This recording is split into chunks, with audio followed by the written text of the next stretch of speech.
अभी जलवायु परिवर्तन साइंस एंड टेक्नोलॉजी में या ज्योग्राफी सेक्शन जो बीपीएससी का है, इससे जुड़ा हुआ ये मुद्दे हैं। या साइंस एंड टेक्नोलॉजी में यदि प्रदूषण का बात आता है कि बिहार जिस क्षेत्र में स्थित है, यहाँ पर जलवायु परिवर्तन लगातार बढ़ता जा रहा है। वर्षापात घटते जा रहे हैं। जो दक्षिण पश्चिम मानसून से जो बिहार में बारिश होती थी, इसकी रेशियो में कमी आ रही है। तापमान में वृद्धि हो रहा है।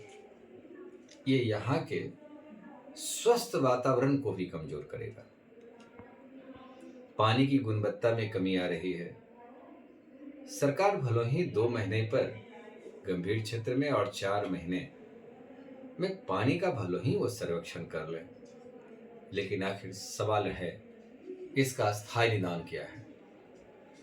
इसका स्थायी निदान यही है कि टेम्परेचर को कम करने के लिए वनाच्छादन दर को बढ़ाना होगा, वृक्षारोपण अभियान चलाना होगा, और बिहार सरकार की जो जल जीवन हरियाली योजना है, इस योजना को और भी विकसित आयाम तक देना है। इसमें जल संसाधन के साथ साथ जितने भी सारी हमारी नदियां हैं, नदियों में गाद को हटाना, जो नदी रुग्ण हो चुकी है, इस पर हमने बहुत पहले से भी एक क्लास लेते जा रहे थे। जो छोटी छोटी नदियां हैं वो अपने अस्तित्व से समाप्त हो रही है और नदी सूख गई है। वहां जल में रहने वाले जीव जंतु नष्ट हो रहे हैं। आवासीय चक्र में असंतुलन पैदा होगा। तो सवाल इस बात का है कि नदी जो हमारा जीवन देती है, आज वो नदी हमसे रूठती जा रही है। रूठने का मूल कारण है कि मानव जीवन का भौतिक सुख, और इस सुख में हम अपने आप को यह भुला चुके हैं कि क्या चीज उचित है और क्या अनुचित है। प्रकृति से सारे जीव जंतु पेड़ पौधे का जन्म हुआ, और इसी व्यवस्था में यदि कोई मानव इस प्रकृति पर अधिकार करने का प्रयास करता है, तो प्रकृति भी अपनी प्रलय रूप को दिखाती है, क्योंकि प्रकृति सबसे बड़ा चीज है। सरकार ने इस जलवायु परिवर्तन की जोखिम को कम से कम करने के लिए जहां प्रयासरत है, उस प्रयासरत में सबसे बड़ा प्रयास जनता की होनी चाहिए, जहां जनता में जागरूकता आए, जल की संरक्षण मिले, नदी की संरक्षण मिले। यदि हम किसी वस्तु को यूज करते हैं तो पुनर्चक्रण भी करना जाने, और पुनर्चक्रण से यदि मानव जितना दूर रहता है तो उतना ही अधिक समस्या हम लोगों को भोगना पड़ता है। जलवायु परिवर्तन के संदर्भ में देखें कि तापमान हमारा बढ़ता है या तापमान कम होता है।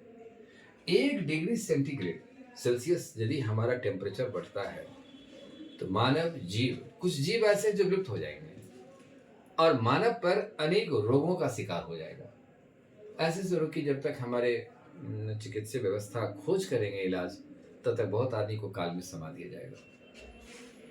अब 2011 से 2024 तक ये वर्षापात 1004.6 वर्षापात था, जो कि दक्षिण पश्चिम मानसून से 85% हमारी बारिश होती थी। यदि इसको सिमट कर यदि हम 14 तक की अवधि को देखते हैं तो 88% बारिश होती थी, लेकिन अब 24 तक के आंकड़े में देख रहे हैं कि 85%, 3% वर्षापात में कमी आ गई। 2011-23 तक वनाच्छादन 687 किलोमीटर की हमने वृद्धि किया, तो हमने वृद्धि जरूर किया, लेकिन वृद्धि करने के बाद यह भी तो जानने का प्रयास होनी चाहिए कि हमने आबादी में भी वृद्धि किया, प्रदूषण में भी वृद्धि किया, प्रकृति के साथ छेड़छाड़ में भी वृद्धि किया। तो जो वनाच्छादन है और यह जो असंतुलन है जो हम लोग प्रभावित कर रहे हैं, उसकी दर ज्यादा है, तो ये नियंत्रण व्यवस्था नहीं हो रही है। क्षेत्रफल बिहार का 94163 वर्ग किलोमीटर के क्षेत्र में ये हमारा बिहार फैला है। इस बिहार की तराई मैदान, जो कि तराई मैदान एक हरित क्षेत्र है। जैसे हमारा जो तराई क्षेत्र है उसमें उच्च किस्म के बेहतरीन लकड़ी हर प्रकार के पाए जाते हैं। वो कंप्लीट ऑक्सीजन की पट्टी है, जहाँ ग्लेशियर के आसपास से यह हमारा पर्यावरण संरक्षण भी बेहतरीन है। उच्च किस्म के पौधे हैं जिसके लकड़ी भी काफ़ी मौजूद होते हैं। कहा जाता है कि उस क्षेत्र में लोहे से भी अधिक ताकतवर, स्ट्रांग वह लकड़ी है। ये वहाँ की क्लाइमेट की देन है। तो यह हमारे ऑक्सीजन पट्टी का निर्माण कर रहा है, वहाँ की वातावरण भी बेहतरीन है। दूसरी बात है कि तराई, हरित तराई, यही कहा कि ये हमारा क्षेत्र है। गंगा का मैदान, खनिज समृद्ध दक्षिण पठार, ये हमारा बिहार है। और गंगा बिहार का हृदय है, जिसके गंगा जो प्रवाहित होती है उसको दो भागों में बिहार को बांटती है, उत्तर बिहार और दक्षिण बिहार। तो ये बिहार को दो भाग में बांटा। उत्तर बिहार यदि बाढ़ प्रभावित क्षेत्र में रहता है तो दक्षिण बिहार सूखा प्रभावित क्षेत्र में आ जाता है। ये अजीबोगरीब तरीका से ये बिहार हमारी बसी हुई है। यहाँ की मिट्टी चिकनी, बलुआही, दोमट है। ये तीन प्रकार की मेजर मिट्टी यहाँ पर में है, चिकनी, बलुआही और दोमट। यहाँ पर भेंट करके फसल लगाया जा सकता है और हर क्षेत्र में हो सकता है। बिहार भारत का एक ऐसे राज्य आता है जहाँ हरित बजट की राशि में लगातार वृद्धि कर रहा है और यह प्रथम श्रेणी के राज्य में आते हैं हरित बजट को पेश करने वाला। आर्द्र उपोष्ण जलवायु इसलिए कहा जाता है कि गर्मी के मौसम में आर्द्र गर्म और जाड़े के मौसम में आर्द्र सूखा यानी हल्का ठंड पड़ जाता है।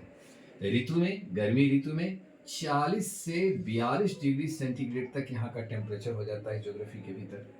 और जाड़े के मौसम में 7 से 8 डिग्री सेल्सियस इसकी तापमान में कमी तक सेल्सियस रहता है, ये टेम्परेचर रहता है। अब देखा जाए कि ये 40 से 42 अचानक जब धीरे धीरे जाड़े से जब हम ऊपर बढ़ने लगते हैं, गर्मी की ओर आने वाली सभी मई जून का महीना आएगा, तो ये पृथ्वी की टेम्परेचर में इतना अधिक वृद्धि हो जाती है जिससे कि लू से भी एक डिजास्टर का सामना करना पड़ता है। लू से भी प्रत्येक वर्ष व्यक्ति की मृत्यु हो जाती है। बिहार को एक नया खतरा भी पैदा हो रहा है।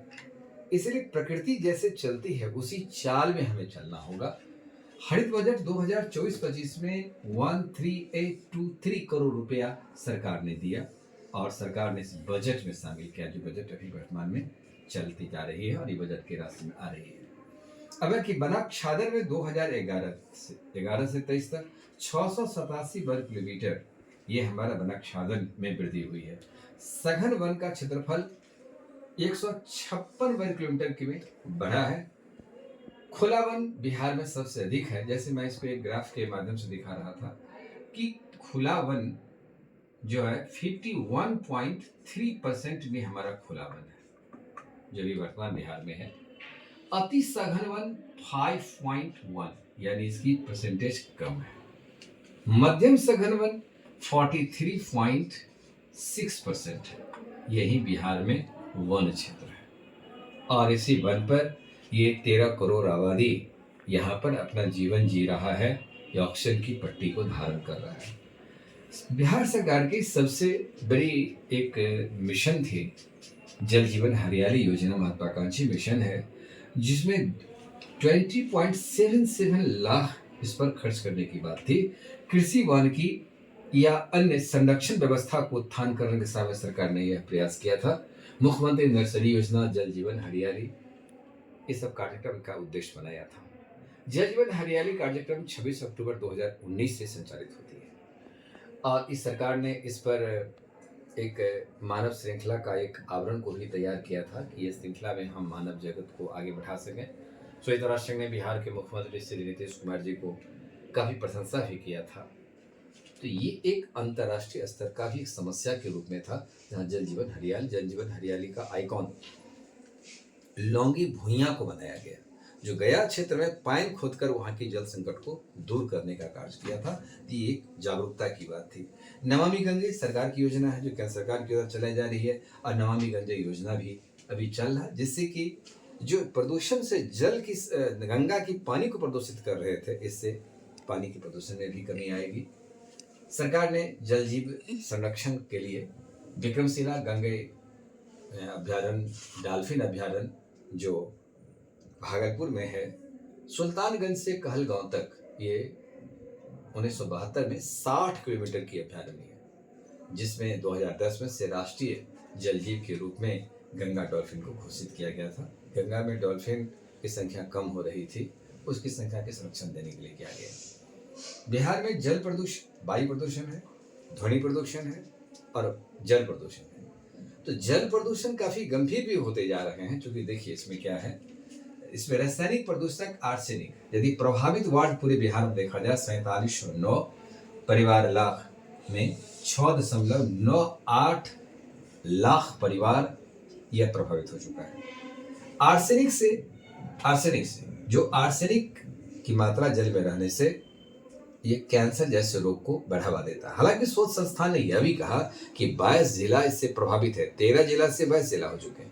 ये आंकड़े सरकार के हैं, लेकिन ये सरकार के आंकड़े में ये लगता है कि कुछ कम आंकड़े हैं। जो शोध संस्थान बता रहा है इससे आंकड़े ज्यादा बता रहे हैं, लेकिन सरकारी आंकड़े होने के कारण मैं ये आंकड़े बता रहा हूं आपको कि बिहार सरकार क्या कर रहा है। फ्लोराइड 3789 वार्ड प्रभावित है और 4.67 लाख परिवार इससे प्रभावित है।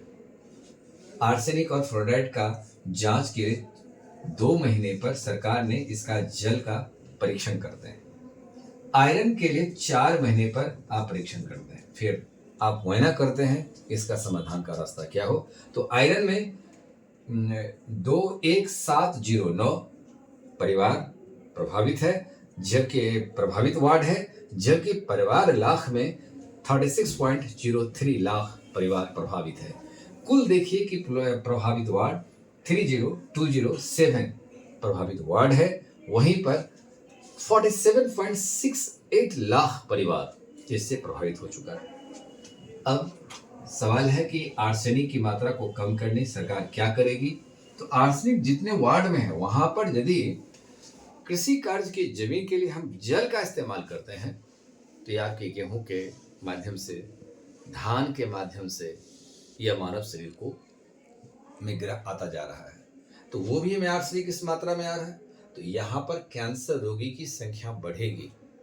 ये सरकार की चिंता का विषय है। उसके बाद अब ये देखना है कि मृत नदी जो है वो हमारा, उस नदी का भी संरक्षण किए जा रहे हैं। जैसे वो नदी पुरानी धारा ये तो बंद हो गई, पुरानी धारा के गाद को हटाया जाए। गंगा की कुछ पुरानी धाराएं उस धारा को बदल करके दूसरी धारा में जा रही है, जिसमें से बख्तियारपुर में गंगा को हटाने के लिए 18.27 किलोमीटर के लिए उस गाद को हटाया जा रहा है।